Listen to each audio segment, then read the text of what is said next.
Hello, and welcome to the Inside EVs podcast for February the 19th, 2021. This is episode number 46. Our top stories today, Chevy Bolt EUV debuts alongside the refreshed Bolt EV. Jaguar is going all electric by 2025. Some Tesla models are getting a price drop. I'm Dominic Ioni, Inside EV's forum moderator and Inside EV's editor. Joining us today is Tom Moloughney, Inside EV's editor and host of the YouTube channel State of Charge with Tom Moloughney. We also have Martin Lee from the EV News Daily podcast, available on all your usual podcast platforms. And of course, Kyle Connor joins us from Out of Spec Studios. He puts together the surprisingly scrumptious videos for the Inside EV's YouTube channel. Please subscribe and tap that bell icon for notifications. And if you like the podcast, please leave us a rating or maybe even a review on whichever platform you catch us on. That helps others discover us and spread the word about EVs. Of course, if you're watching on YouTube, we'd love a thumbs up there as well. Okay, so welcome, gentlemen of the panel and ladies and gentlemen of the audience. Let's kick it off by talking about what we have charging up in our driveways this week. Mr. Kyle, I believe you have something interesting, a Ford that's an electric Ford that isn't a Mustang Mach-E. That's right. Well, it's technically not. I guess it is a Ford. So, yeah, I still have the Archimoto in the garage. Haven't had a chance to take it out much because it's cold. But this week should be nice and warm. And I think I'll have this unit for a little bit of time to come. So it'll be interesting to live with it in more environments. And maybe even going into the spring will be nice. I have a Ford Transit we spoke about on the last show, which is a 15-passenger 350, which is the dually Transits. Ford's apparently only builds 3,000 of these a year. They're really rare to find the big heavy-duty ones. Oh, really? And there's a company just down the road here in Loveland, Colorado, the next town down, where they convert the combustion Transits to an electric Transit. And we were just driving by one day, like I had mentioned on last show, and we decided to go shoot a factory tour. So that'll be coming on the Inside EV's YouTube channel here pretty soon. Met with Tim Reeser, the CEO, did a little interview. It's going to be probably an hour-long video of just going through in-depth how they design, build, engineer, and produce these electric transit vans. And they also do other products as well. But this week, I took one of their Transits for the week, and super pumped about it. We had so much stuff going on. I honestly really haven't driven it yet, but this weekend we're going to take it out and do some range testing, some charging testing, maybe even get it out in the mountains and see if like an RV camper, electric RV would work, and bring the dogs with us for video and out of spec motoring is the idea. So we'll see what we can do, but really awesome machine, tons of power, drives great, seriously. And, yeah, the only things I'm not so convinced on yet are the range and charging speeds. It's been really cold, and I've only taken short trips with it yet, so I don't have a clear picture as to what it should actually do in the real world. But I will see this weekend. What's the biggest vehicle they make? Is it all that one vehicle, or they do like big trucks and stuff, or what? Yeah, they've done a coach. They've done like an 840 kilowatt hour or 640 kilowatt hour giant coach. And these are interesting. So they'll do anything. They consistently produce these Transits. That's their bread and butter. But they'll also do like E450 box trucks. They'll do F550 giant vans. And they, you know what? They drive like they are from Ford. They drive factory. And that's so interesting to me, because so many conversions just are garbage. But Lightning E-Motors does, like, I don't know how they do it. It's so good. Now, the other thing that I think is pretty awesome is they warranty the drivetrain that they put in, but they are Ford EQVM certified, which means they're a alternative fueled qualified vehicle modifier. And so all of the Ford warranty is still on the vehicle from fresh. Wow. So if your headlights break, if your seats break, if you have an issue with your braking system, if the door falls off, that's on Ford. You bring it right to a Ford dealer and they will touch it, no problem. It's no issue. Nice. I think that's kind of required if you're going to make that kind of an investment in a new vehicle like that. Buy one and then have a company, convert the powertrain. Losing the factory warranty is kind of like a non-starter, I think, for all of the things that weren't affected by the powertrain conversion. Now, Kyle, just out of curiosity, do you know how much they charge? Because the return on investment, it has to make sense. These are obviously not for families. This is for businesses, hotels that are using them for shuttles and things like that.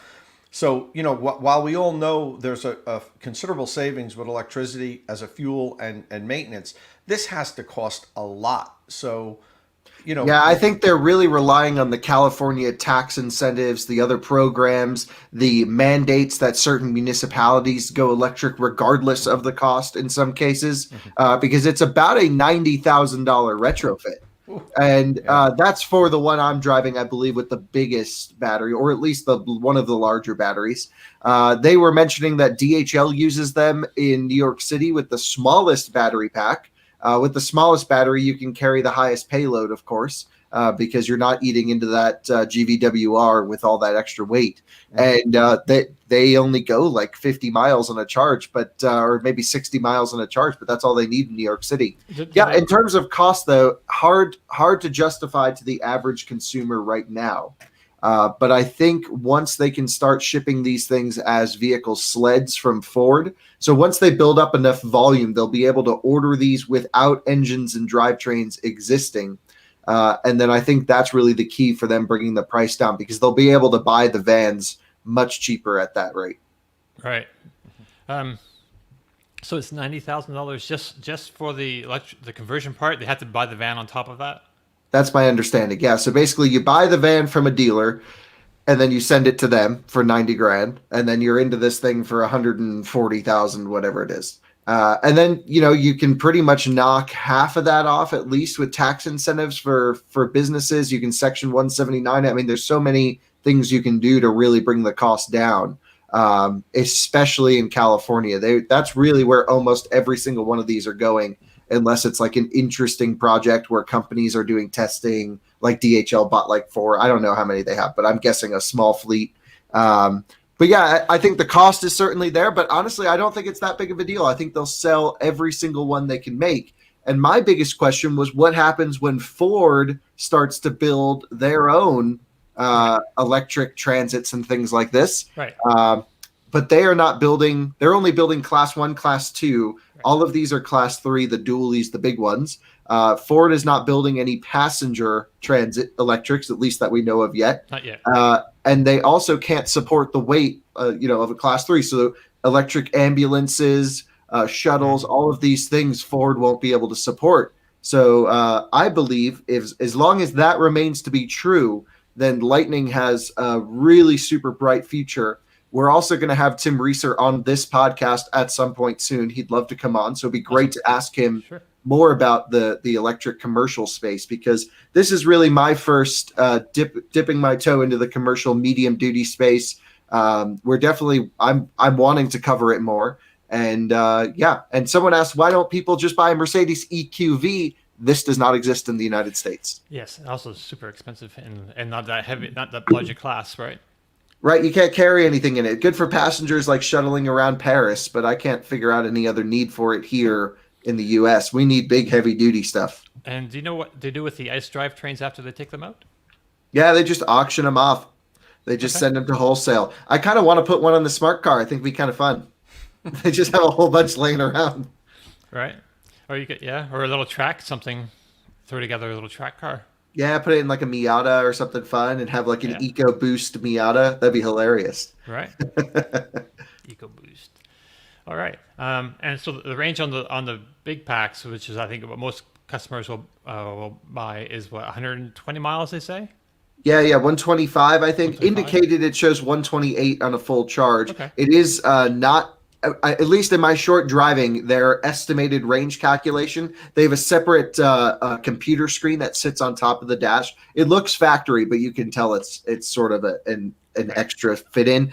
This is, I believe, similar to Tesla's approach, where they just go with the rated range at the given state of charge. It doesn't adapt to your driving style. But I noticed just taking it up the mountains, when you climb, it really eats into the battery more significantly than a passenger vehicle. It's quite heavy. Yeah. And I used like 30% just shooting. We filmed one of our car reviews out of it, and yeah, we used like 30% over 15 miles. Which I was quite surprised about. But we also gained massive elevation. So Right. I'll have to do range testing this weekend, highway and maybe city. We'll see if I have time for it. So will it go sideways? It will go sideways on loose surfaces, no problem. We have a little intro to one of our TikToks with it sliding in, but then also we had massive snowfall yesterday, and you can just hang the tail out all day long because it's so big and long. It's easy to control, just massive skids in the Transit. It's so funny. It freaked out all of our neighbors. It was great. All right. Do we have any more questions about that here in the chat? Nope. Okay. So should we go on to news of the day or the week? Okay, so probably the big story of the week is the debut of the Chevy Bolt EUV, along with a refreshed Bolt EV. Did I say EUV? I think I did. Okay, so GM has been talking about its electrification game for some time now, but in Western markets at least, the Chevy Bolt EV has been the only plug-in car for the past few years after they decided to leave like plug-in hybrids in the rearview mirror. So now, not only has it refreshed the Bolt EV, it has doubled the numbers of EVs in its lineup with the introduction of the Chevy EUV. So basically, the EUV is the one on the right, I believe, the gray one. So basically, the Bolt EUV is a slightly larger Bolt EV. It's built on the same platform and has mostly the same numbers: 200 horsepower or 150 kilowatts, 266 pound-feet of torque. The Bolt EV does a 0 to 60 in around 6.5 seconds. I think GM says under 7, but I think most people have found 6.3, 6.5 seconds. And the EV should be just a tad slower. It's 6 inches longer overall, with a 2.95, almost 3 inches longer wheelbase. That could give it a little bit nicer ride, possibly. It's a smidge taller and wider, and by a smidge I mean like tenths of inches. So it's like just a longer Bolt, basically. The increased length, though, means it has 3 more inches of legroom for rear seat passengers, and it's also 90 pounds heavier. So the extra size and weight means it also gets like 9 fewer miles per charge, so about 250 miles. That will probably be the EPA number, the official EPA number. Right now, the press release had GM's estimated numbers, but they also use 259 miles for the GM estimated number for the refreshed Bolt EV, and that's the same as the current EPA figures. One interesting thing I did notice here too, that the battery pack is given as 65 kilowatt hours, but the previous Bolt, I believe the spec sheet says 66, so there was some confusion so if there's like a kilowatt hour difference, which I think in real world is not a difference, it's the same battery they told us in the media briefing. So I'm not sure what the deal is with that. Maybe somebody will have some insight here in a second. But maybe the most important thing about these two vehicles is the price. The 2022 Bolt EV MRSP, MOUSE, forget that last part, is $31,995. That's $5,000 less than the outgoing model. Of course, GM has been putting big bucks in the hood of these cars, so they're actually being sold closer to $25,000 than $37,000. The Bolt EUV is just a couple grand more than that, with a base price of $33,995. So there's quite a bit to talk about with these two. The Bolt EV has a new front end and taillights. I think it's more modern looking. The two do look quite similar though, but they don't share any exterior sheet metal.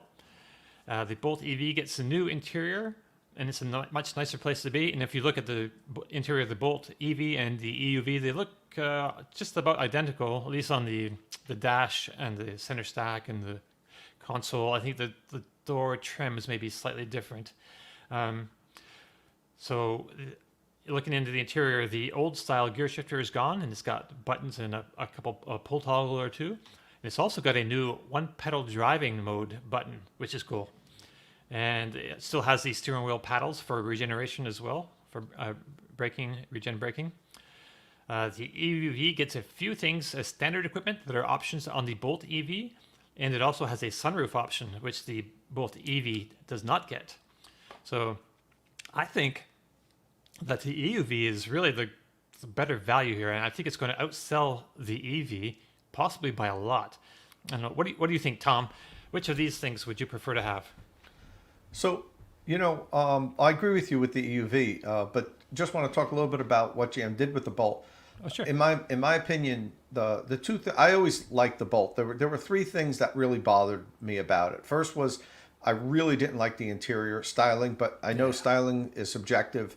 The dashboard just bothered me. I could never really. It was so plasticky, and just the design. It seemed like GM was trying so hard to make it look like a modern, futuristic electric vehicle that something got lost when they were designing it. So I never really liked the Bolt's interior. The seats were terrible. That's number two, and that's like universally accepted that the Bolt seats were probably the worst seats of any car I've ever been in, and I've had $5,000 Toyota Tercels in the 80s. And those seats were better than the Bolt's seats. So it seems like they've addressed that. They certainly addressed the interior. I mean, it's. It looks I think good, it looks fine. I mean, you're not going to get a premium Mercedes or BMW interior for a $30,000 car, but for that price point, I think it works. I think it looks great. So those are two big improvements. The exterior, I like the front fascia. I didn't think that was something they needed to change,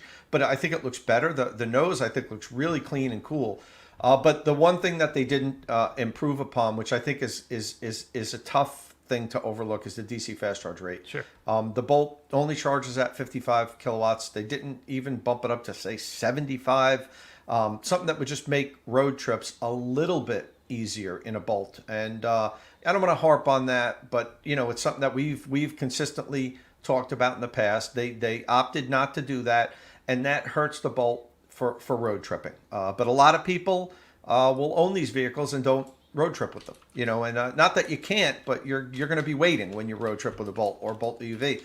So plenty of people with home charging, that's all they're going to use 95 to 99% of the time. The once a month or so that they go far, or every 2 months, they're going to be waiting a little bit longer. So I'm not going to really dwell on that. The price is huge, in my opinion. That now this is they cut 5,000. They basically improved the vehicle in nearly all regards and cut $5,000 off the cost. And if you think about the fact that the Biden administration, it looks like they're going to in some way reinstate the federal tax credit for GM and Tesla. It's looking like it might be $7,000. Now you're talking about a $25,000 car, and guess what? That vehicles like Toyota Camry, Toyota Accord, some of the best sellers in the country start off at right in that ballpark. But now let's talk about the EUV really quickly. I almost think these vehicles are just too close, and I'm not the only person that sees that. The dimensions are nearly identical, as you pointed out, Tom. The EUV is 6 inches longer, but the height and the width is almost exactly the same. And this is something crazy. If you look at the cargo space, the Bolt EUV actually has slightly less cargo room than the Bolt EV has, even though it's 6 inches longer. They gave that room to the rear seat legroom, but the actual dimensions are slightly less for the cargo on the EUV. I think these vehicles are going to kind of confuse customers when they go in the dealership and they're sitting next to each other. It's kind of like, it's so close. I almost wish they made the EUV a little bit bigger, so it kind of encroached on the ID4, Araya, that space there where it really was in kind of a different segment. I think that would have been a better play for GM, because now you would have two really distinctly different uses, because this might be too small for families. It's kind of in the middle. There's nothing that directly competes with this. I was trying to look at the dimensions. Maybe a Kia Niro might be, and that's even bigger than this. The Niro is a couple inches longer than this.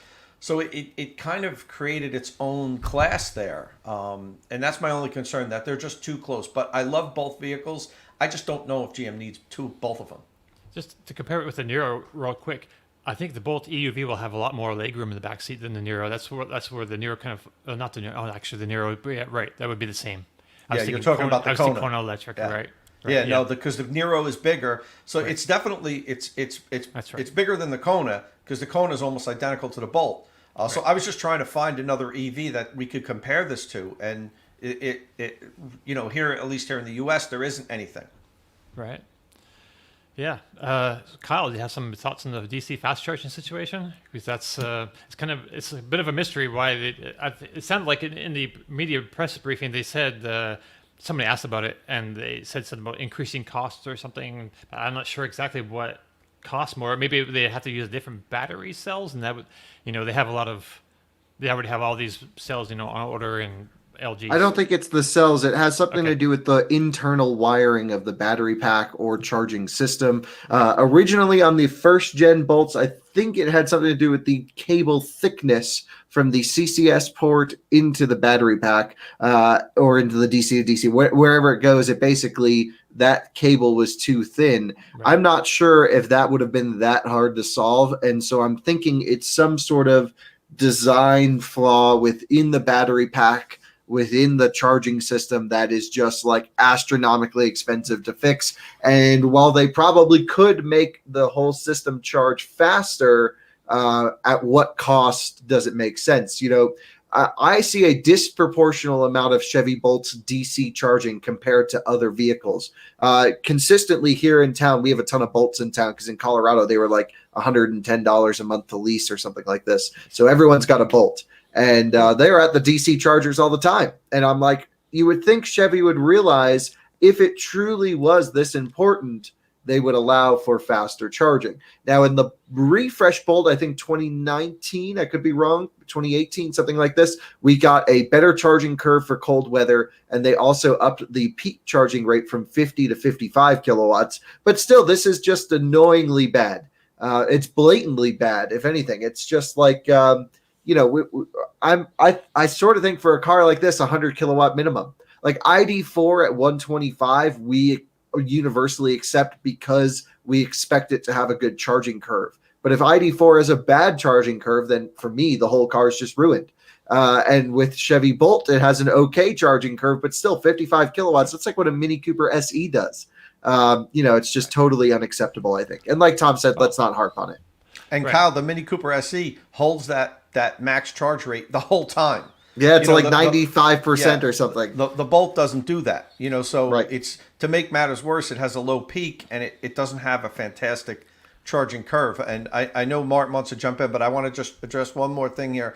Donald Parrish says, why not just spend a few $1,000s more for a Tesla?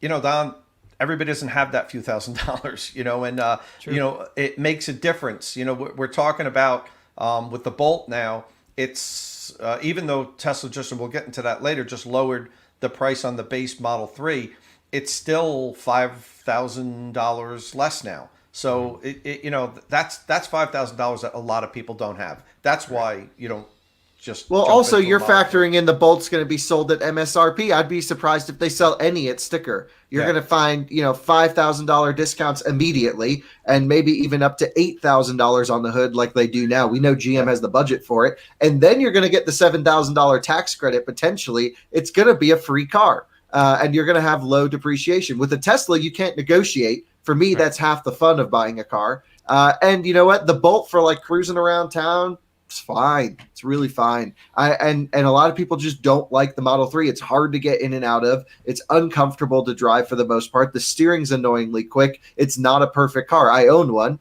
But to cruise around town, the Bolt's way more comfortable, has a more cushy suspension, and I could see why people would choose it over a Tesla. Yeah, way more comfortable than my Model 3. My Model 3 is like, it's a performance, but it's still quite rough. Same with the other ones. I need to get in Model 3 again and feel like, because nothing is cushy. I really did not like the Bolt suspension. The previous one I drove, I was like, man, if I owned this, I would like be looking at coilovers for the back or something, because I think it's the back suspension that kind of ruins it a bit, right? It's because it's so floaty, it just bumps. It's just like, it just like it's too heavy for the parts that they got in there or something. I agree, but it makes it smooth. It just doesn't handle that well. But I did a track review of the Bolt. You can go and look at that. And I've done around town reviews. And honestly, for driving around town, the Bolt's fine. And it's just got a more spacious feeling interior. Not to like ring the Bolt praises here, because I'm not a huge fan. But Tom and I, we're both going to drive the Bolt EUV this week. So we'll have to report back. Early March is when we can talk about it. Man, I wanted to go so bad. I really wanted to go, but yeah. So we're looking at the interior Bolt. So I was thinking, unless you're taking like trips like over 400 or 500 miles, I think the Bolt is really great, especially if you can charge at home. I mean, I don't, and with the Bolt EUV, if you're like my sister drives Uber and Lyft, and I'm thinking this is like it's pretty kind of perfect if you can drive at home. You got all kinds of rear seat room for passengers, and it's a value play. If you can get in that for 25,000. Man, it's going to be. I think it's going to be a decent seller for them. I'm not sure how soon they're going to put money on the hood, though. I think they're going to wait and just see how it does compared to the competition. But I don't know. Maybe you're right. Maybe they'll throw some money on the hood. So, Martin, you have some thoughts on this? It's just for me, it's all about price, and not a car that I can buy here. But it's all about price, and it's all about getting in a car, probably a monthly payment as well. And it's about driving an EV that does the job. And I've been a little bit.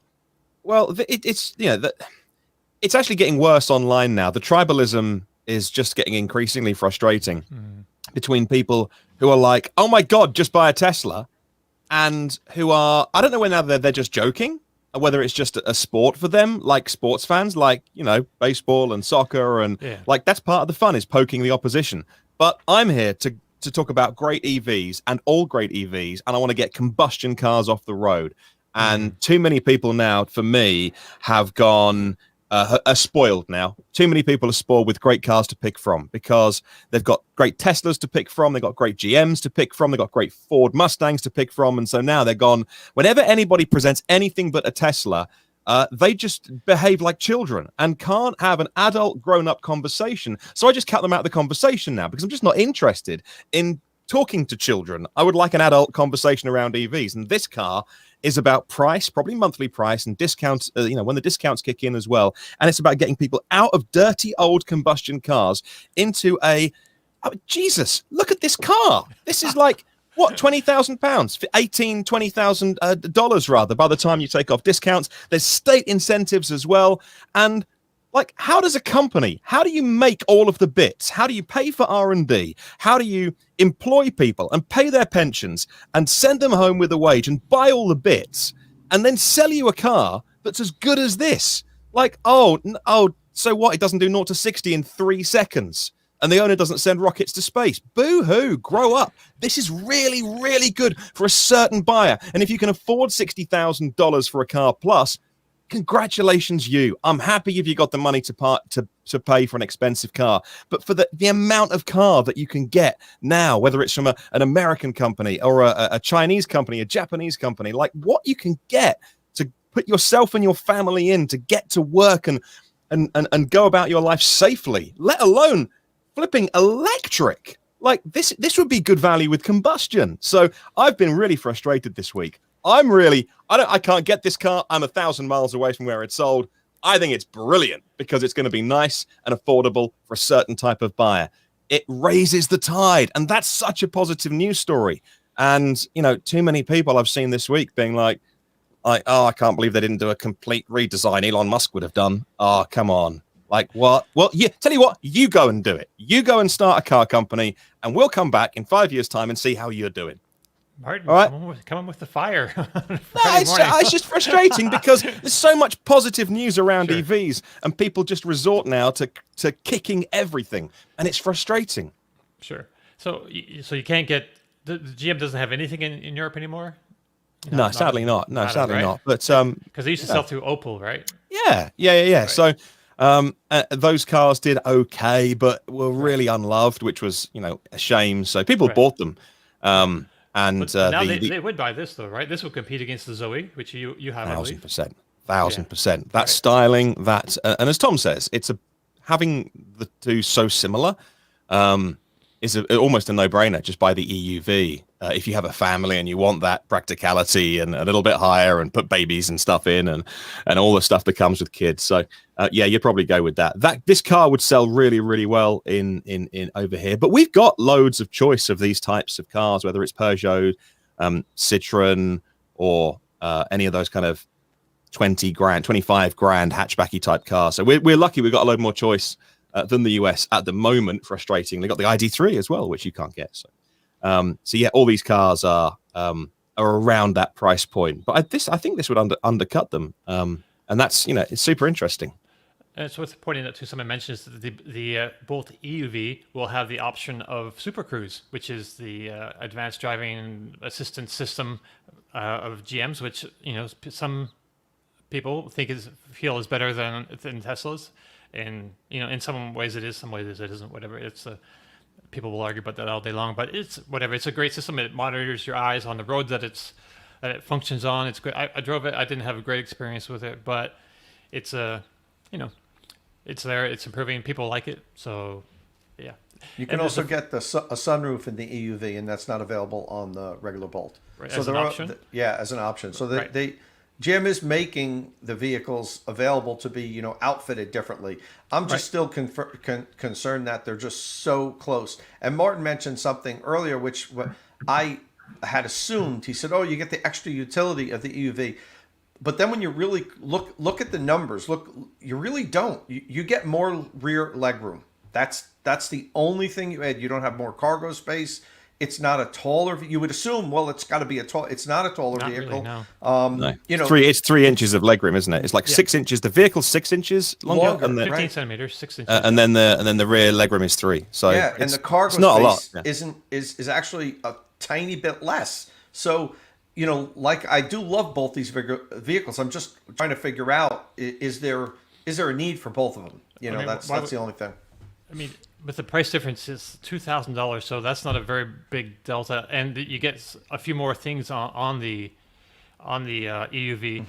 If you want to tell them apart, by the way, the EUV comes with roof rails standard. The Bolt EV doesn't. So, and and also the rear hatch on the Bolt EV, like a hatchback, kind of cuts off pretty abruptly, and on the EUV, it's more of an angle. It's raked a little bit more. So that's to me that's the biggest. If I'm looking at it going down the road, does the hatch go kind of straight down like a normal hatch does, or like a crossover? Is it kind of angled in the back? I wonder if that's where they're losing their rear cargo capacity in that door thing. Right. Oh, so the other thing that, real quickly, the other thing that the EUV gets standard is the cord, the dual cord. So you can, most cars come with a portable cord you can plug into a 110. So the EUV comes with the cord, but you can plug it into a 110 or you can plug it into a 220 up to 7.7 kilowatts, I believe. It's 40 amps at 240 volts, and I think this was one of the last cars to not come with one of these. Almost every other EV that I can think of comes with a 240 volt connection, except maybe Bolt or Kona. But Leaf comes with them. For 220? Porsche, Audi, Tesla, all comes with a 240 volt connection. Yep. Okay. My Spark has a little 110 dealie that I use. So. Yeah, that seems to be what's happening now. And this is great that the manufacturers are including dual voltage, 120 volt, 240 volt portable chargers. Now, Kyle, I think it's only a 32 amp unit, though. I have to double check on that. It's possible. Yeah, I was just saying the maximum you could consistently pull from a NEMA 1450 was 40 amps. Right. Sorry, I didn't make that super clear. Yeah, they're the one that comes with the new bolts is a 32 amp unit, so it can deliver 7.2 kilowatts to the Bolt. Even though the Bolt now can accept 11 kilowatts. That's another improvement that they made. While they didn't focus on improving DC fast charging, they did improve level 2 home charging and increase the what the Bolt can take in now to 11 kilowatts. Even though most people aren't going to have a 48 amp home charger, they're going to probably do a 1450, and as Kyle said, that can deliver the maximum of about 10 kilowatts, which is kind of negligible. You're not going to even notice the difference between 10 and 11 kilowatts, with overnight charging. Hey, the one other bit of this we want to touch on before we move on is Chevrolet will pay the level 2 installation costs for the both EV and EUV customers. But do they pay for there's EVSE with that? It's with our partner Q-Merit. Or what are they paying? What's exactly the offer here, Tom? So it's just for the installation. The car is going to come with the portable charger. Even though that can only deliver, as we said, 32 amps, 7.2 kilowatts, they're going to pay for a standard installation of a NEMA 1450 outlet in your garage. Okay. So you can use the portable charger, and then if you want to get a permanently mounted solution or a higher powered charger that can deliver 40 amps, then you buy that, you mount it on the wall, and then you keep the portable charger that they give you with the car. So it's important to note that this is only valid through the end of June, this offer. And I actually have an appointment to talk about this with GM today. Oh, sweet. I'm going to expand on this topic in an article probably over the weekend on Inside EV. So look for that if you're interested in learning more about the details, because there's a lot of details. What if your house doesn't have a standard installation? What if you already have a NEMA 1450 outlet and you buy a Bolt? Will GM give you something else, like in lieu of this? Right. These are questions I'm going to ask, and I'll get all the answers this afternoon. It's kind of a squishy offer, you know. It's like, No, I don't see it that way. Okay. The home charging is a pain point to people that don't have electric vehicles and don't Sure. understand electric vehicles. We all know them and understand them, but as you guys know, I've mentioned I work with car dealers on how to sell electric cars all the time. It's kind of what I do. Even I spend more time on that than writing for Inside EVs, and so many of the customers ask the salespeople, "Okay, now what do I do?" And for GM to be able to say, "We'll take care of it. Give us your address. We'll have the outlet installed in your house, and you just plug it in, and it's done." That removes a pain point. Does it solve all their problems? No, but I like the direction that GM's going in with offering this. I wish it would last longer. Maybe if it's successful, they'll drag it out a little bit longer. It's only, as I said, active through June, and I think it's a good step, Dom. I don't think it's something that you should just brush off. We all understand charging, but people that are new to EVs don't. right. It's just it was just the offer. It was hard to tell exactly what was involved. It's on the call. On the media call, some people just assumed they were talking about installing the EVSE, and I don't know if they had in their mind that was included in the package or not. But yeah, no, that's why I asked for clarification, Right. and I have the interview set up because it was a little unclear. But I've already kind of spoken with them a little bit, and it's just the outlet, and it's a standard installation. If you need your cable run 200 feet, from the basement up to the attic and back down, you're going to incur an expense, because that can be very expensive. But they're going to cover the cost of a standard installation of a NEMA 1450 outlet.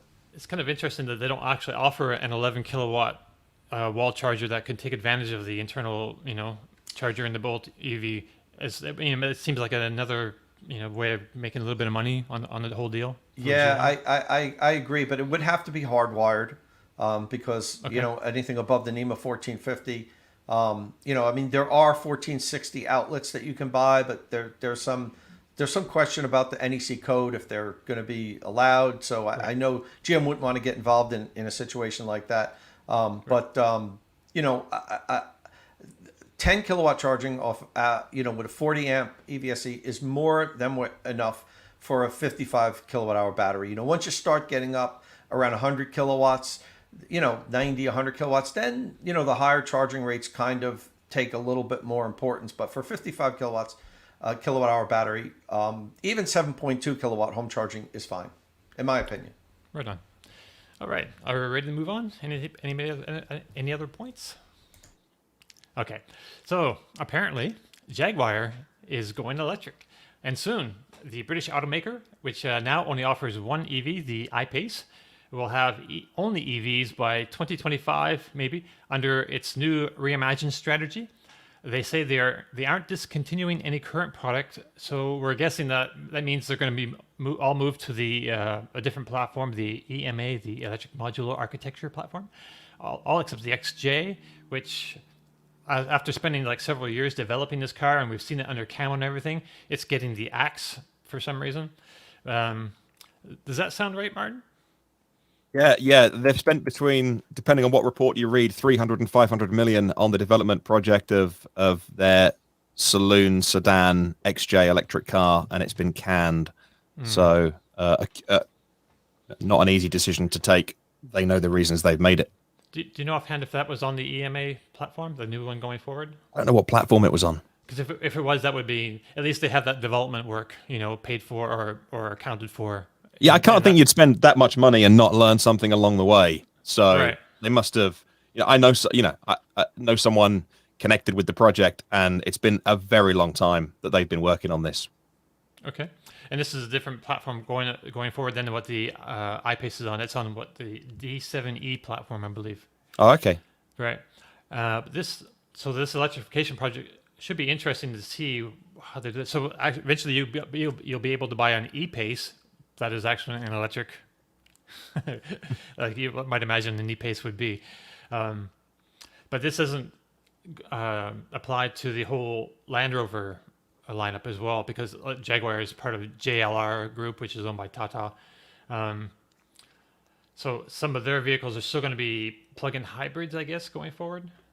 Yeah, and that's the difficult thing for Jaguar Land Rover is they have a suite of vehicles in their lineup, which are really, really good at being powered by diesel, and they make total sense. So if you then want to make electric cars, you've got to have big battery supply contracts, and it's something that is harder for them to do than most. They don't make small vehicles, and so. But look, it has to be done. Europe has an increasing amount of CO2 emissions regulations ramping up over the next 9 years. So 2030 announcements are not coincidental. It's when, you will be able to make a combustion car in Europe in 2030, but because of the regulators ramping up the stringency of these, particularly CO2, just make electric cars. It's just easy. I mean, you can make combustion cars. You'll have to put a bit of hybrid in there somewhere, a bit of battery, but it's just going to be so fabulously expensive to make combustion cars. They've just got to be sports cars, more expensive, one-offs, and that's okay. If we can get 90% of the fleet EV, I think we'd say job done. I see. We did have an article here titled "Jaguar's electrification plans may not include sports cars." I don't know. So it's hard to say exactly how nailed down this whole all electric plan is. Yeah, but it was all electric for Jaguar. So the first electric Land Rover coming in 2023, I think. What was odd about this is normally when an OEM makes these big announcements, it would be accompanied by a car announcement as well. So if they were saying, well, we're not going to do the XJ, we spend some money, we're not doing that, but we're going to be all electric, and here's our first one. And it was, well, Jaguar brand is going to be all electric. Double thumbs up. Right.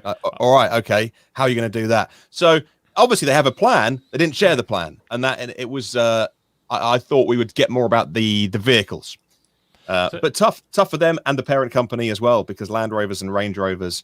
On the plus side, they're nice and big, and you can put lots of batteries in. You've just got to get access to them. And there's no point. It's if you come into the party now saying, "Can we buy some batteries?" Someone, it's too late for that. So, yeah, a tough job for them. So, looking at the statement from the CEO of Jaguar, Modular, it looks like they might be taking the same approach as the XJ. I think because they wanted to, it's not sedans aren't really a profit center, like they aren't really selling like SUVs are. So, that could be the same issue with the sports car question. It looks like maybe they're going to not have sports cars, possibly, or I don't know. It's kind of weird, not have a Jaguar sports car, because that's kind of what you think of, Actually, as part of all this announcement, the iPace got no love at all. Right. You think it'd be like, hey, here's our first one. It leads the charge. Pardon the pun. Right. iPace was forgotten about. I wonder why. I don't know. I'm not saying it's going. It's sticking around. They've just refreshed it, but it was weird. The iPace just hit a new record high of sales in Q4 2022 or 2020 as well. Wonderful car. Absolutely wonderful car. I had one for a month before Christmas. Oh, nice. And it just beautiful. Yeah. Absolutely. They fixed the software, which was laggy 2 years ago. Okay. Still not great. Tesla still has the best software in EVs, but it was as well put together as an EQC or an e-tron or any other 80 grand luxury car. It was a luxury car. It's really nice. So yeah, it's like a low roof SUV, right? they should give it more love. And they didn't give it any love. It was a weird announcement from Jaguar Land Rover. They sold 7,807 of them in the last quarter of 2020 globally, which is, pretty good. A lot of those are probably just dealers punching them here in the U.S. Yeah? Yeah, probably a disproportional amount. There's dealers just saying, oh, we have 2020 incentives. Let's just sell it to ourselves, say we sold the car, and then we'll put it in loaner status or something. Right.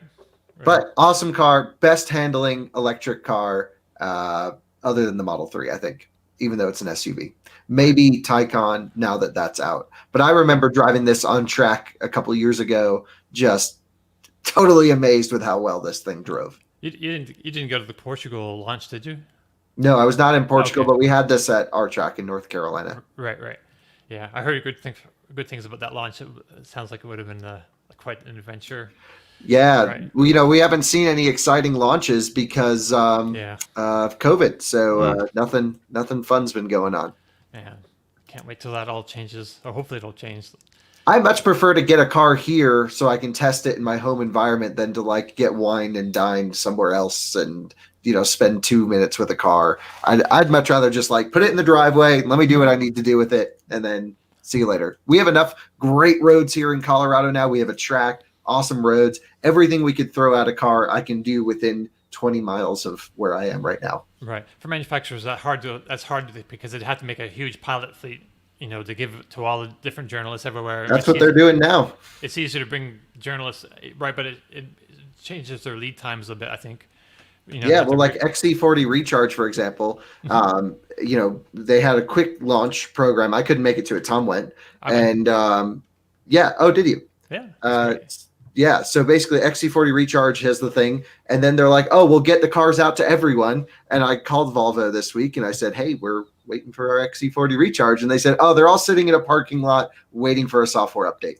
So once the software update rolls, we'll get XC40 Recharge, apparently. Right. You haven't driven the Recharge? I was thinking you had. No, I haven't, just Tom. Okay. All right. So let's move on to the next story then, I guess. The Model 3 and Model Y are now cheaper in some trim levels.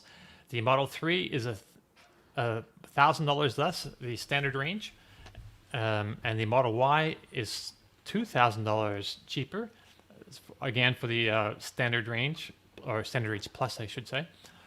So that gives the Model 3 Standard Range Plus a price tag of $36,990, which is kind of surprisingly close to that $35,000 car that Elon had spoken about some time before, and you could buy it before off menu. But this is kind of stripped of content and the battery restricted. So this is the Standard Range Plus. It's just about there now. So that's really great to see. But they've made the performance version $1,000 more at $55,000. Right, $55,000, $990. I'm looking at all these prices, trying to get them straight. So the long range all-wheel drive stays the same at $46,990, but the performance goes up a bit, and it's all right. A little differentiation between the price. I guess also if they're selling more performance versions, why not get that extra juice, and then also keep the demand, going strong with the entry model. The Model Y that's the smaller SUV that they have is $2,000 less now. So you can get that starting at $39,990. So $40,000 gets you into the Standard Range Plus version of the Model Y. In the same situation there, the long range all-wheel drive version of that stays the same at $49,990 or $50,000, should I say? And the performance version is now $1,000 more expensive at $60,990 or $61,000, let's say. So this is kind of interesting because it also narrows the difference between the entry-level Model 3 and the Model Y. It's just $3,000 difference, which is, kind of like, I don't know. Is this going to really impact the sales of the Model 3 versus the Model Y, Kyle? Probably. I don't see why you'd buy a Model 3 over Model Y. I think they're both equally not attractive. Probably the Model 3 looks slightly better. But on paper, like, you just get so much more with Model Y. I don't think you lose anything in terms of driving dynamics. You only gain space. And you're still driving a Tesla, of course. Nothing there is any different. And you know what? It's just easier to get in and out of. So I think Model Y all day long. The argument was before you get Model 3 over Model Y just because of the lower entry price. But now it's like super close with standard range Model Y that it may make sense just to jump to a Y. The other argument was track mode for Model 3 over track mode in Model Y for performance. The thing is, Model Y performance, they claim we will see track mode, but this has not happened yet. And they've kind of gone silent on this whole thing. So that might be the only reason to get Model 3 is if you plan to track the car. Sure. I think too, Model Y is like a little taller. The Model 3's got to be quicker around the track. If they both had like track mode and same tires and all that, I got to believe that Model 3 is just like, maybe tenths of a second, but racing, marginal. tracking is all about that, Yeah, I mean, if you're going for a lap time, sure. But if you just want to go on track for an experience and have fun, right? If both have track mode, you're not going to give up anything with Model Y. I actually prefer to drive Model Y on track because there's more stuff going on. It's kind of fun. You get to feel the car move around a little more. Someone's saying that this price drop is causing people to cancel their Volkswagen ID4, according to. No, they're not. Okay. No, they're not. No one's ordered an ID4 and been like, oh man, if I only had $1,000 more dollars, I'd get a Model 3. Nonsense. No one's cancelled an ID4 because they took $1,000 off a Model 3 or $2,000 off a Y. Do you know the price of the ID4 right off the top of your head? It's right in that neighborhood though, right? It's like $39,900, right, Tom? Okay. Isn't it just under $40K? But you still get the tax credit. Yeah, and you'll get the tax credit. Exactly. And free charging at EA. You don't get free charging with Tesla. That's right. So that's honestly, 3 years. I think if I had to choose between Model Y and ID4, I don't know charging curve on ID4, but as long as it's good, I'd get an ID4. Honestly, I think it's a great car to drive around town. I would not use it for road trips. I would use it for the occasional, let's say 500-mile trip, but I don't want to drive it cross country. Right. But yeah, ID4 is awesome. There's a gentleman here in town who I just met who traded his Taycan in for his ID4 order. Really? Yeah, because it'll be easier for him to get in and out of. Sure, yeah. Why not? Taycan is not an easy car to get in and out of. Same as the Model S. Yeah, he traded the Taycan. He's getting a Boxster with the 4-liter manual, the new flat 6 Boxster, the 718, and then he's getting his ID4. And I'm like, that is the perfect trade because you get something fun, and then you get something way easier to live with on an everyday basis than the Taycan. Should we segue into the option now that if the $7,000 tax credit does come back, if people are waiting for that, this makes a $29,000 EV effectively, which isn't that kind of crazy? Like, couldn't we have just dreamed of this a few years ago of a car that well spec'd? Because when you think about it, as Dom said, the $35,000 Model 3 was pretty hobbled in terms of battery and in terms of specs. Right. And you take $7,000 off that. But take $7,000 off the Y, because in Y you get the partial premium interior, or was it the base model Y you get the premium interior or something? So actually you get loads more with the Y as well as the extra utility, and take $7,000 off of that. And it's just, that's incredible. Yeah, I think it's really going to make a dent into Model 3 demand, and possibly, I don't know, I would take Model Y over ID4 because I know more about. I'm not sure that Volkswagen is there. The early ID3 reports of the software issues, a lot of issues, a lot of unhappy customers right now with the ID3. It seems like, I mean, I don't know. I need to get on the forums a little bit more and see exactly what's going on. But there's always the bad news bubbles to the top, so that's what you see first, right? But yeah. Well, so what's the biggest incentive package? So California is $1,500 as well at the moment. Is that right? Because obviously I'm not kind of under the skin of all that stuff. So if we have a pretty big one here. We're almost $3,000 in Colorado. It used to be nobody's got as good a one as I have here in New Jersey. As long as your car's inexpensive, under $55,000, which most of these vehicles would be. If you didn't get the performance, it is $5,000 cash on the hood, Martin. So and no tax. and no sales tax in New Jersey. Ooh. That's a 25 grand Model 3.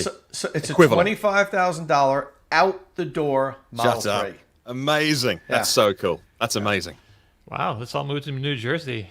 Well, the funny Hold thing on. is It's the only good thing about New Jersey. oh, don't say that. No, that's true. Where Tom lives, it's beautiful. Don't say that. New Jersey is really great. Oh, I'm just messing with you. We might Jersey have is to really send great. a few friends out to Colorado to give you an attitude adjustment. yeah. New Tom Jersey is is our really go-to great. guy if we need anything like that. But New yeah. Jersey's great. Northern Jersey is really beautiful. It really What- is. But What I like about Yeah. New Jersey the best is that it's right next to New York City, and you don't have to pay New York City real estate prices to live there. it's just as expensive in New Jersey or close to it. Like where Tom lives, it's astronomical. My memories of New Jersey are kind of whatever, faint and not pleasant. I ended up in a van one time on a trip from Montreal to New York City through New Jersey. Bald tires, the driver is out of control. It was like, so anyway. And how's that New Jersey's fault? Right. You're driving in a van with bald tires. New Jersey's fault. Somehow it was New Jersey. We get a bad rap here. Yep. That's right. Okay. Well, let's move on real quick because we're up against it already. The refreshed Model S Plaid deliveries are going to begin next month, apparently. The Tesla website is giving March delivery dates for some customers. Any excitement about that? Yeah, good sticking to their promise. Well, no, the promise was Feb, wasn't it? But we can forgive them a few days. Sure. Yeah, I've seen people online putting the email that they've got from Tesla saying, March 1st to 30th. That's your window. And so inevitably, that hits social media immediately, which is super, which is super cool. We've seen those pictures this week. We'll get to those in a moment. That implies the car's looking pretty finished. So that's exciting. Yeah, I'm excited about it because I have a friend that has one on order, Okay. and he has a delivery date in like 3 to 4 weeks from now, and he's ordered it with the yoke steering wheel. And if it comes in, I am immediately, he doesn't live in New Jersey, I'm going to fly to his state and do some videos of driving the car. So that's what I'm excited about it. Because I was one of those people that came out and said that, like, I don't know how this yoke is going to work. So I'll be the first one to say, hey, I was wrong if I'm driving it. And, they managed to make it where it doesn't feel awkward and it's not going to confuse drivers. And, in panic situations, they won't oversteer. I mean, those are all things that I really want to test out with it. So if all things go well, maybe 4 podcasts from now, we'll actually be talking about me driving one of these. Sure. And so we've seen some mules or development vehicles, whatever, on the road, but they don't have the yoke in them. They have the traditional steering wheel in the Model 3 style. Well, this will be the wheel that's also available in the Model S Plaid. It's round. I can't tell if it has a flat bottom, but you can see it on your screen there if you're watching this on YouTube. It also has, so if you remember, the Plaid Model S won't have a gear selector. It'll just kind of decide which way you want to go, I guess. But on the development vehicles, you can see it has like some switches down below there on the middle console that are labeled, all of the gears. Because I believe they probably don't have that coded into the software on the screen yet. Because you'll also, when that is implemented in the eventual Model S, you'll have options on the screen as well. If the car's not going to go the direction you want it to or whatever. Well, those will be buttons, won't they, down here? Those are buttons down there on the development Yeah. vehicle, but Yeah. on the, I believe those are going to be on the screen of the production vehicle. Oh, I'd assume that these buttons down here were going to be user selectable. That's how you change the gear. The car will know thing is nonsense. Those looks like a little pieces of paper that are kind of cut out and labeled. I don't know. Tom, what are you? Oh, Kyle, what are you saying? You're on mute, I think. Whoops. I think it's just a little touchpad just above those buttons, like a little haptic feedback thing where you can touch, park, reverse, neutral, drive. Would be my guess. I think it makes sense to have it down there, but don't put your drink down too fast because you might just start going backwards. No, it won't let you do that, obviously. Right, but no, I think we'll see. I just think it's dumb that they're going to try to make this car do it automatically. It's a problem that most people don't have, which is telling the car which way you would like to go. Now I'm going to have to argue with it every time I drive in my driveway.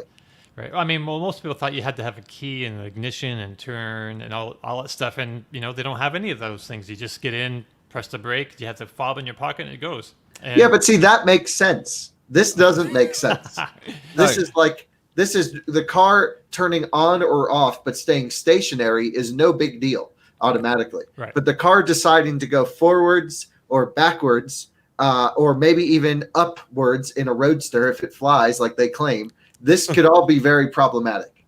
I don't think the road's just going to fly. I think that's kind of the dumbest. I don't know what. Let's not get into it. We'll stick on the Model S thing. Another point on this vehicle, really quickly though, if you notice, keep that up there, Martin. That one? The one. The scroll close-up. down a little. You see back up, where the driver's screen is. You get a driver's display on the new Model S. I've had a couple people comment on my channel, and actually one person sent me a message that said, "Look, I'm confused. I thought Tesla was moving away from driver's displays. You don't need them. Why I thought on a refresh now they'd be moving away from that and just doing everything like the center screen." And so, the point here is that the Model 3 and the Model Y don't have a driver's screen, not, specifically because Tesla thinks it's not better to have one. Right. It was a cost savings. Sure. It cost more to have an extra screen there, and the point of the Model 3 and the Model Y was really to just drive down the cost of the electric vehicles to make them affordable, so people can have a long range, exciting, sport sedan and crossover that much of the public can afford. If Tesla really believed that we just don't need the driver's displays, everything is fine just with the center stack, they would have eliminated it on the S here. So that tells you a little bit about, the thinking behind not having the driver's display. Obviously, when we eventually get to fully autonomous driving and robo taxis or whatever, then the need for that screen goes away. But we're not there yet, and it still is better to have some sort of a driver's display. Maybe you don't need a giant one like legacy brands have in front of you, but it is better to have something right in the line of sight of the driver. Yes, I much prefer. And some people have the you can get aftermarket little. What do you call those, Kyle? Little aftermarket on the screen. The driver instrument cluster head-up display things. Heads-up display, yeah, right. Yeah, that's all garbage. None of them work. And honestly, without Model 3, with the Model 3 not having a driver instrument cluster, it's fine. It's really no problem. Sure. I mean, Mini doesn't have that. It doesn't bother me not having one either, Kyle. I'm just talking about Tesla philosophy. Right. If I know. really I don't disagree with you. You don't need it, then they wouldn't have been on the refreshed S. Yeah, it just feels cheap. I mean, you really feel like you're driving like a 2000 Prius with the stuff on the side, because that's where they were on all the stuff over there. But, it's a cheap car. It's meant to be an economical thing. It was designed to be a $35,000 car, which then they put a bigger battery and bigger motors and charged you a ton of money for. So it's a car that starts here and you've optioned it up to here. But at the end of the day, it's still designed to meet this cost all the way down at the bottom. And but Model S is going to be much more upmarket. So this makes sense. All sounds good to me. So what are they going to do about the steering wheel? Because, or maybe the laws are different in the US to here, but if I'd bought this car, I've bought this product. I bought that car. So will all the cars ship with the yoke?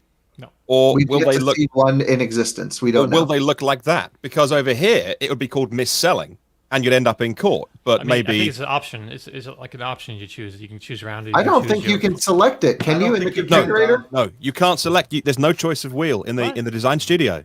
No. Yeah. It's Everyone just who's you get it. ordering it with a yoke. Yeah, that's the product I bought. Now give me the product I bought, and they're going to come with a round wheel, and people are going to be like, "That's not what you sold me." But Oh, the and rules don't- then they'll software update it in a couple months yeah. to have a yoke wheel. But you would think it would be in the design studio already as a tick box, like tow bar is, or colors are. So it's like, why is this not resolved? Or is the point of it not resolve it, and then idiots like us talk about it and keep them in the public eye? Probably. You got it. Yeah. Then you call up Tesla PR department and Oh, hang on a minute.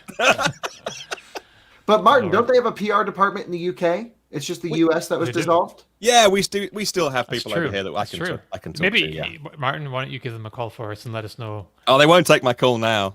I've moaned about mis-selling the yoke. I'll be in their bad books for a Just, while. It's still say- Tesla, Dominic. I mean, just call them up and say, "Hi, my name is Larton Me." And, A different guy. Yeah. totally different guy. So yeah, I wonder what it'll ship with. but It'll seriously- ship with a round wheel, surely, won't it? This one. Seriously though, reach if you can, if you have the opportunity. It'd be great if you could reach out and get some sort of word from them, because I mean they won't They take won't our say calls. anything. They don't. We know. are- You think they know inside the company? They have no clue. No, we are PR not a department priority should. anymore because we've got no cars. We've got no new cars coming this year in the UK. We've got a year of no new S's and X. So the S and the X are being put back to 2022 for right-hand drive, and they just raised the price of the Model 3 here, performance. So while the US got price reductions, Well, our performance went up by 1,000. yeah, performance went by 1,000, but we went 3,500 up, which is like $5,000 up. So our Model 3, I think I did the conversion, is about 84,000 US dollars equivalent now. Which UK just isn't a priority for Tesla. It's such an expensive car here. Like if you buy a Tesla, it's because you've got a lot of money here. It's a smallish market, right? And right-hand drive. So And right-hand drive. Now, the difference is that when Tesla UK buy the car, they have to add 10% import duty on a car. So that the 10% goes on straight away, and then you add a 20% VAT on that new total with the import duty added first. So, Did the, Just It's buy ex- a Zoe. did the VAT, it's expensive here. Did the VAT change with Brexit? Just curious. No, it was done on Christmas Eve. It was going to be a 10% import-export duty like the US. So the Nissans that were made in the UK and the Leafs that go to Europe were going to have 10% added, which was going to be a disaster for our car businesses and also the Germans. And then on Christmas Eve, they exempted cars. So we still get free trade between UK and EU without the 10%. But that was the plan all along. So they waived it at the end. So one little bit of other Tesla news I wanted to mention real quick. They will have a plant in India. Apparently, according to Chief Minister Giga Tumakuru, it says I'm not sure exactly what's going on there. I was reading different. This is great. Yeah, I mean that's a huge. I mean that's China basically. Again, We have a ton. We get messages all the time on out of spec stuff with Indian audience. They love Tesla. oh, sweet. They love watching our road trips. I mean, we have a disproportional Indian audience to our videos, which shows just how much interest there is in that country. And I think now that India really is having some wealth grow, this could be a really good move to have Model 3, but especially Model Y in India will be a very interesting car. And maybe even this, next generation Tesla that should be even less expensive will be great for the world, but maybe even the developing Indian car market. Certainly they have an existing business, but it's not as robust as other markets. I think Tesla Energy could be an even bigger boom for them in India than selling the cars. The solar and energy storage, India needs help with that. And the infrastructure is very poor in many areas, making electric cars difficult in many of the areas. So I think that in the long run, this could be a big win for Tesla on the energy front, just even more so than cars. And the audience member also reminds us that India is a right-hand drive market as well. So, I mean, the more right-hand drive vehicles they make for India, the cheaper Martin can get one in Europe. Yeah, I'll have to save my $84,000 for one. Right. Hey, let's move on to this next one. The Hyundai Ioniq 5 modular interior was teased ahead of the reveal. Now, there's someone's getting breakfast. Oh, man. Yeah, Alyssa just dropped off this gorgeous breakfast. I will not eat in front of you on camera, I promise. That's okay. So, yeah, the Ioniq 5 is going to be revealed this coming Tuesday at 2 o'clock in the morning, if you want to stay up for that. Or just, wake up early and we'll have all the details for you when you wake up on, I guess, Tuesday. But so they've teased the, where is it here? They've teased the modular interior ahead of the reveal. Now, this is kind of interesting because if you look down from this picture, it looks like it has is those physical buttons on the screen like the Mach-E, the Mustang Mach-E, or are those just below? I don't know. Can I just say how excited I am for this car in general? I am The too. efficiency, the potential for price point, the styling, everything about this is super exciting. Right. The steering wheel's got kind of a large center, like the airbag, but it's kind of huge. Reminds me of Kia. Otherwise, and they've still got stalks, so they haven't solved that problem yet of selecting gears.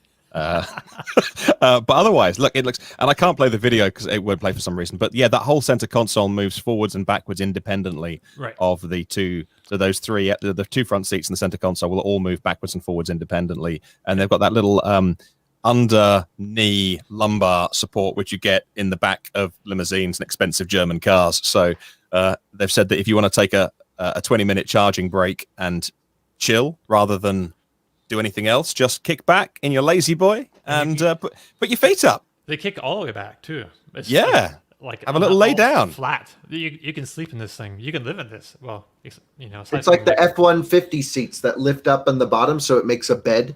It's really cool. right. Yeah. Very nice. Yeah, we're really excited about this. And if you're interested in it, we have some forum members on the Inside EVs forum that are very excited about this too, and sharing all kinds of pictures and any little bit of news is that pops up about this thing. It's you can find it there. And like Kyle, I'm super excited about the styling. Cars are an emotional purchase, and styling matters. And this looks like it's going to be nice. I don't have a teaser to flash up there real quick, but we should probably move on anyway a little bit because it just mentioned that the Genesis GV70 is going to be the name of their first all-electric vehicle. Genesis is the upscale part of the Hyundai group, and it's on the same platform. You can see it on this picture here on the screen with that's the Kia CV, I believe, in the front. I'm not sure which one. They've all got camo and body cladding hiding who they are really, but there's in this picture that we have at least one Kia CV. That's the code name. I think it's probably going to be the EV5, but we'll have to wait and see. And then the Genesis GV70 and the Hyundai Ioniq 5 is in there. Yeah, but they're all based on the same platform, and they're all a lot of similarities, of course, between them all. I'm sorry to interrupt, Dominic. Sure. The existing combustion vehicle is also called GV70. Oh, so 60, how will 60, we know? Sorry, I misspoke. Oh, GV60. Okay, well, the GV70 and GV80 are both the flagship luxury SUV ones. So there's not going to be like a separate naming stylized portion for an electric version. It's just going to be GV60's battery electric, GV70 is combustion. Not quite. Not quite. Okay. So this is really. I'm sorry. I should have read the actual headline first. I was reading my notes. Genesis GV60 EV, I believe, is the actual. So the proper EV name. will denote the electric drivetrain. And Makes so sense. the electric GV70 is going to be the GV70E EV. Looks like, which is. I don't know. Let's Maybe the just make extra the way EV in won't be this there. week. I don't know. Well, we need Genesis need to make some proper announcements here. Give us some clues because this is going to be coming out this year sometime. It's not that far away, right? Yeah. It's GVE, That GV80 is a great car, by the way. They're looking great, right? The styling on these. So this is their premium, their luxury lineup, and They're nice. Genesis got some good styling going on. So does actually all of Hyundai Group mostly. Well, I really don't like the new Sonatas, but that's me. Yeah, but they have solar panels in the roof if you get a hybrid, which is kind of True. cool. And the Ioniq 5 will have those same solar panels on the roof. Yeah, I think it's 230 watts Optional. continuous Yeah, 200 and watts. 200 watts. Yeah, I had one on loan for a while. I can't remember, but I calculated how many kilowatt hours I had from it over the week that I had it, and it was quite a bit. It was like Really? 4 kilowatt hours or something like this, like a measurable amount, just leaving it parked outside for the week. I thought it was pretty neat. Right. I think we did some calculations on the forum, and I think it's around 8 miles a day, basically for free. Well, not that's- for free I mean, because you that's have to pay great. for the option, but still, if you'd like to, No, like, yeah, eventually it'll pay for itself, but also if it's not going to have phantom loss, right? Right. So not only are you not losing anything, you're gaining a little bit. So in my Tesla, it just sits there and loses energy all the time. sure, your little vampire drain, we call it, Yep. keep everything going. Yeah, but you'll have to be parked outside, of course, but that's fine. So moving right along, the Volkswagen ID.5 pilot production has begun in Germany. That is, I think, a coupe version, Yes. version of the ID4. Yes, as Kyla would say, they've chopped the back off and made it less practical and will charge you more money. Yeah, stupid. But it looks cool. It looks so cool. Looks awful, I'm sure. Probably The gonna be a little more regular expensive. hatchback one looks cool. Boxy things are cool, not this slopey BMW X6 look. I really hope they up the performance a little bit to match the looks, just to have that kind of flexibility. I kind of feel They probably never won't, just do. to save money. They but- never do any other. Look at any other Volkswagen product that's been coupified. It's the exact same thing as the combustion version. Sometimes you can get a little bit of a spicier version of it available, but like Cayenne full size versus Cayenne coupe, same thing underneath. Right. Well, that's sad. But anyway, those are on the way if you're looking for a sportier looking ID4. And yeah. There you go. What That's is the that? ID5. Is that the That's the concept ID5. version? That's the prototype version of the ID5. Okay. They Oh, actually, that's so bad. they won't slide. The doors won't slide like that in real life. I'm pretty sure. That's the prototype version. Yeah, that's just to show they do that so people at auto shows can see the interior, super well. Yeah. If you look at the tweet about the car, it's got door handles. It's got proper doors. It's got door handles. It's got wing B-color. mirrors. Yeah. Prototype cars never do. But isn't that blue car just an ID4? Is that a 5? Oh, no, because it kicks up at the back, doesn't it? Okay, I thought I was showing you an ID5. I think I it's might an be I wrong. mean, it looks just like an ID4 it's to a me from 4. this angle. Is that a 4? Oops, sorry, I got the wrong one. Happens occasionally. You're fine. Finger slip. So we're just about out of time here, but there's a couple of things I really want to mention real quick. So Aptera, that's the crazy 3-wheel looking vehicle from San Diego area. They just closed a $4 million funding round, and they've reached $250 million worth in orders for this. What's the word? Eccentric looking Yes. vehicle, composite, made of the composites instead of metal, and yeah, it should. It's got a cool interior. Yeah. Looks like a Tesla on the inside. And Two-seater? it should be pretty fast, we hear. Oh, really? Oh, that's true. Yeah. Right. And 1,000 miles on a charge, they claim. Yeah. Oh, I'm the not big sure one, what yeah. cycle that is. That might be like the extreme city cycle. It's a 100 But, kilowatt hour battery doing that because it's super efficient, so they can get huge But amount where's of the miles battery? Where do you put 100 kilowatt hours of cells in that? in the bottom.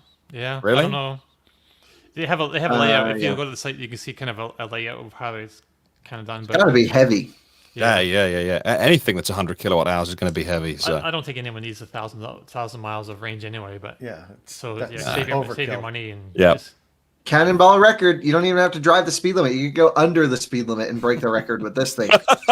Charge 2 times. So anyway, it's nice to see that project moving forward. So other big news, Ford Europe is going to go mostly all electric by 2030. Maybe Martin, I don't know if you have any insight on that real quick. I love that we've got to the end of the show, and actually this is massive news for Ford in Europe. Yeah, using Europe, VW's MEB platform. So VW did the hard yards on this. They've spent the money on R&D. They want some ROI now, and they are getting it. They're licensing their platform to people like Ford. So yeah, the ID3, the ID4, the ID5, what sits underneath. So the platform, the powertrain, and the associated bits, I'll say, will underpin a new Ford in 2023. It's coming out of their Cologne plant, where cars like the Fiesta are made. And then by 2030, they're only going to sell pure electric passenger vehicles here in Europe, which is mega news because, car companies like this, big car companies work on 20 to 40 year time frames. And that's not an exaggeration. And they are doing this in 9 years in Europe. And so the commercial vehicles, as you can see, they say zero emission capable by 2024, Right. that you and I would call plug-in hybrid. They should just say plug-in hybrid. But anyway, Yes. full zero emissions capable. But then it's the passenger vehicles, which is a really big deal for Ford.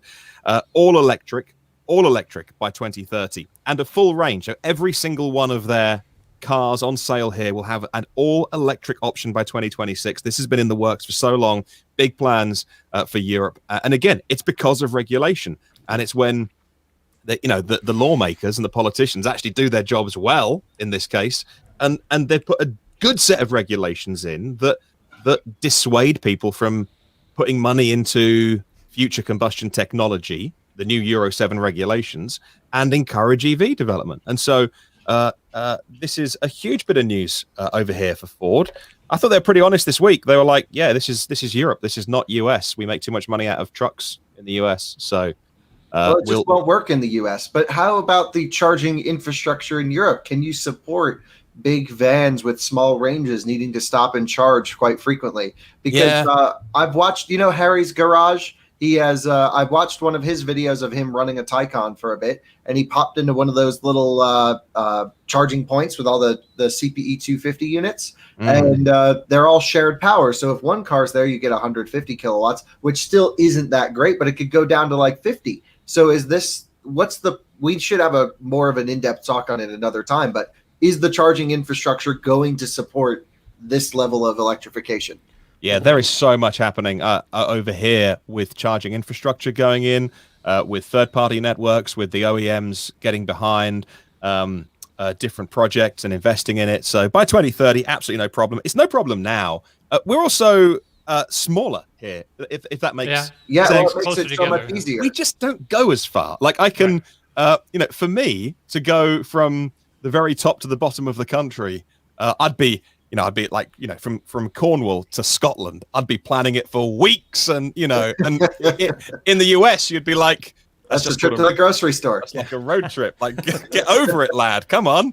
But also, infrastructure, I don't think it'll be absolutely no problem here. It's all getting joined up as well. So many car makers as well are launching their own networks, which really frustrates me because Ford announced that Ford announced that the Mustang Mach-E owners in Europe can now charge at 6,000 more chargers, which is BS. Yeah, they can charge there anyway. Mustang owners can charge at every single charger. What they are saying is that the Ford Charge Pass something has added 6,000 of chargers, which is great because it's a central billing, it's one card or one app, which is cool, but they're all trying to create their own pseudo networks and calling it like the Ford network. You show up at one and then you're like, oh, this one's not a part of Ford Pass, and you've been tapping your card. So it doesn't have a sign on it that says this is Ford Pass ready. Yeah, they made that announcement here in the US also, and I think they said something like the Mach-E owners have the largest, or have access to the largest charging network in the US. Like, everywhere. Yeah, it's ridiculous. But talking about infrastructure really quick, I just want to add one point. When you think about, Kyle was asking, will we be ready for this infrastructure? Now they're talking about being all electric by 2030. It's 9 years from now. Think about what's happened in the last 9 years of infrastructure. Go back to 2012. What did our infrastructure look like? And during that 9 or 10 year period, we had to, overcome the inertia of getting this moving. Now it's moving. The wheels are greased. Like, things are accelerating.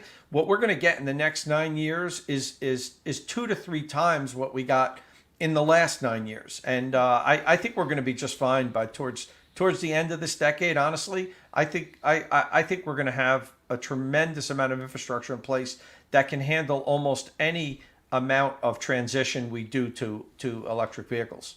It's a good point. I'll be surprised, but that'll be interesting. There's a lot more clarity about the business model and about electrification expectations. I mean, they know what that is. They know what the profit loss is. They know if they put in DC charging, they'll lose money. Right. Well, I mean, they have to do it to sustain sales. Maybe the automakers have to do it, but Electrify America is going to run out of their building budget. There's no contract in place for them to upkeep their units, which already don't work. And then, we have no level 2 charging in inner cities. We go, I go to my little town here. We have tons of on-street parking. I have to go to one of 3 different level 2 stations that are like 3 blocks away to walk. It doesn't make it very convenient. I am increasingly less optimistic about the ability for most people to transition to EVs, especially in the western part of the U.S. On the East Coast, it's a little bit easier. But out here, we just have a lot of space and not very many chargers and not even the power to support a lot of it. So it'll be fun to cover it. I'm definitely going to be pushing hard with the state of Colorado to help them where I can. Say, look, we need chargers here, and here's some solutions to it. So worth mentioning is like problem. EVgo is the one big network who is going to be focusing more on urban areas rather than in between, cities like Yeah, the corridors are fine. That's easy. Right. Getting from place to place is no problem. But it's if you live in a place without charging, you go to visit a friend, it is that cumbersome charging thing that a lot of people do with vehicles. That's really quite difficult right now. Yeah, I think municipalities really need to kind of step up and get with the program and figure out how to do curbside charging, like 110, Yep. whatever. Just you don't need a whole lot of power. Cheap curbside. Yeah, plug into even the 110 lamp. outlets, or just do like 16 amp 110 just to get cars still charging. It would make a huge difference just to put in level 2 charging everywhere cars park. Yep. And There you go. I'm a little more optimistic, Kyle. I think it's going to come when the cars are there, or as they start to proliferate, because private industry knows that it's impossible to make money on charging right now, but it will be possible to make money once we have more EVs on the road, and they're going to start staking their claim. They're already starting to do that now, and investing in the real estate, the different areas, getting those land grabs contracts in place so they'll be able to install them. I do a lot of talking to a lot of the networks. I know some of the things that they have planned going moving forward in this next decade, and it really has been a case of look, the money's there. We know we can get the investment. We know we can install these networks, but the adoption rate is so low. We're gonna jump in once we start hitting that 10 or 15% adoption rate. We're still down to like 2 or 3% here in the U.S. And once that climbs, and they see, okay, there's light at the end of the tunnel. Every year over year, we're increasing 4 or 5%. I think we're just going to see a cascade of infrastructure installed everywhere. But that's a discussion for us to Cars talk or about. chargers, which go first? On podcast number 285. Yeah, that'll be great. It'll be fun. We should save this and look back in 5 years. All right. So, thank you all for joining us. That brings us to the end of our show. If you have any comments on any of the topics of today's show, you can comment on the Inside EVs podcast post, the YouTube comment section below, or on the Inside EVs forum podcast thread. Don't forget you can find and follow our panelists on Twitter. Tom Mologney is at Tomolog. Martin Lee is at EV News Daily, and that's a great podcast. You should check that out if you're into podcasts. Kyle Connor is at Out of Spec, and I'm at Dominic_Y. Click subscribe and tap that bell icon for notifications, and we'll see you all again next week. Ciao.